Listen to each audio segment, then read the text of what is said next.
Meaning of dirigiste. Dirigiste.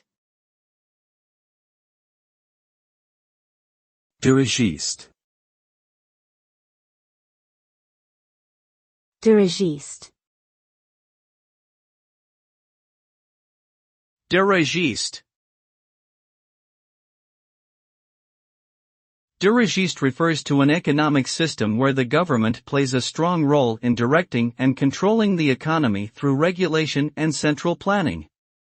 This type of system is characterized by government ownership of key industries, extensive regulation, and state intervention in markets. The result of a dirigiste economy can be mixed.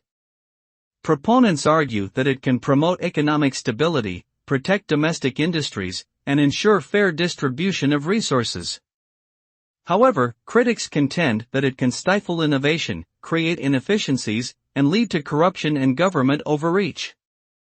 Overall, the success of a dirigiste economy depends on the specific policies and implementation strategies employed by the government.